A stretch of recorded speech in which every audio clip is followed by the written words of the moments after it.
Is life one damn thing after the other? Or is it one damn thing over and over again? Fellow Toastmasters, ladies and gentlemen and guests, let me introduce myself to the club. My name is Isaac Nderitu.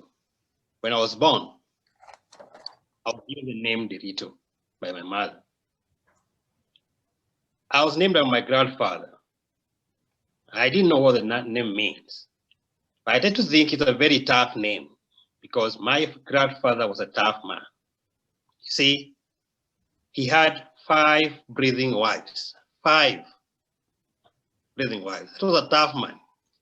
So I tend to think that it's a very tough name. I was born several decades ago in a white man's farm in a place called Dogino. It's called Dogino because the white man never used to let the natives keep dogs. So every time he saw a native with a dog, he would say dogs no. And so he became Dogino. My mother was not sure which month I was born or which year I was born. She only knew that I was born in a year when a politician had died and the maize in the field was ready for harvesting. And because I'm not too wise or not too foolish, I know that maize at Dogino gets ripe at around December. And so I decided that my birthday is in December. The white man, John Deere, used to live in a big mansion. And I used to wonder, how comes we're living in shacks and this guy is living in a big mansion? And my mother used to tell me that money is going to make you live in such a big mansion. We were 8 of us in the family, 4 boys, 4 girls. My father used to visit one every year. And since once again, I'm neither too foolish or too bright, and I can see that the difference between each one of us is 1 year.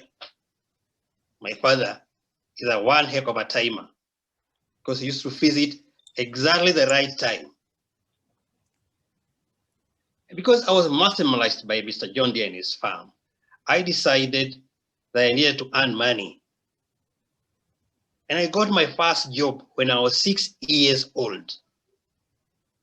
You see, Mr. John Deere was a farmer and he had acres and acres of wheat. And there were birds that used to terrorize his wheat every morning. And he employed several of us young boys to chase the birds from the wheat. And since my mother had told me that money is going to make me live in John Deere's house, I decided this is going to be my beginning. And every day I woke up and went to John Deere's wheat and chased away the birds. You'd have seen me after my first salary when I went home with my salary of 50 cents, called Sumuni those days. Nevertheless, that money was confiscated. I went to school when I was 7 years old when my mother could afford a sweater. And after 8 years of primary school, I passed with flying colors and I was admitted to a prestigious school in Thika. And this is where my life really started.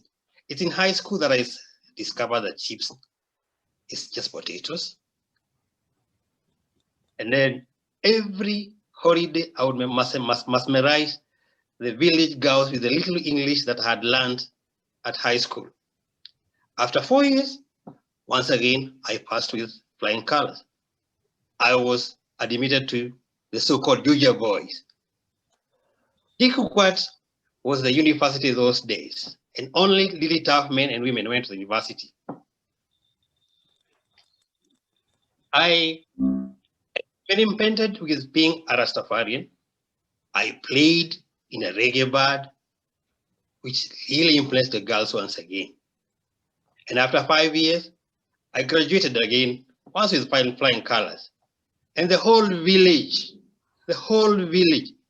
came to witness this Shujaa being given the powers to read and write. I was lucky enough that I got a job after 3 months. I stayed at home for 3 months. And those 3 months, my little Siba was a flurry of activities as the daughters of the soil came to see this degree. I must say the effect of that degree is still being felt in Dohino up to today. After I started working, I got broken. My heart was broken several times. I also broke some hearts. And I've been working for some time now.